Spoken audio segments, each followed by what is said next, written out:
Salom hammaga obunachilar. Men Safaki 2 Maxman. Bizlar bu videoda men tavsiya qiladigan zombi mod uchun eng yaxshi kartalarni ko'rsataman. Birinchisi Factory. Hozir bu zonaga kirib olay.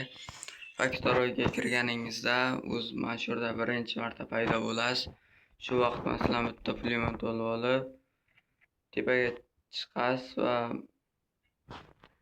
buni ustiga sakrab chiqib olsanglar zombilar chiqa olmaydi. Siz tepangizda o'tiradi, siz kelganlarni otishingiz kerak. Shu yerda ancha vaqt o'ynasa bo'ladi. Keyingi karta shu qo'limni olay.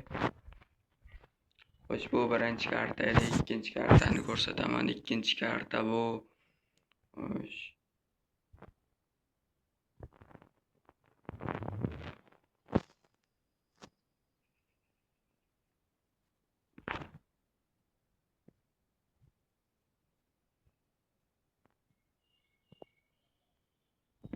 Afg'oniston kartasi. Obunachilar, Afg'oniston kartasi ham paydo bo'lganingizda mana bunaqa zina paydo bo'ladi. Shu vaqt siz o'zingizga qurol olib chiqib, yoningizda masalan mana bunga o'xshagan odamlaringiz bo'lsa, ustida bemalol yurib otib yursangiz bo'ladi.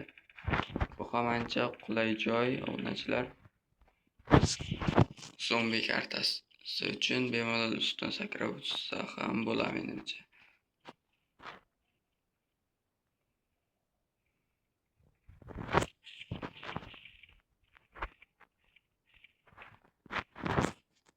Bu yerga iloji bo'lsa tushsanglar, sabab zombi hozirda ballanga sakragan evaziga sizni qoqib tashlaydi. Xo'sh, uchinchi kartamiz.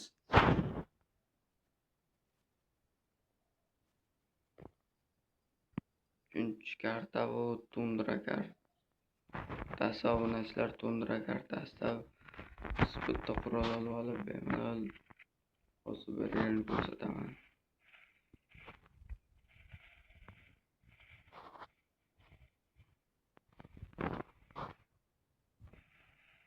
Xo'sh, mana bu tomondan borganingizda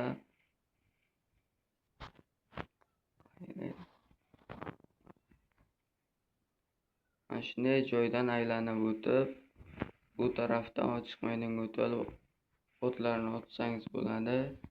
Mana bu yerda o'tlar to'xtaydi mana shu yerga kelib turib. Xo'sh, obunachilar, bu videoning mazmuni shundan iborat edi.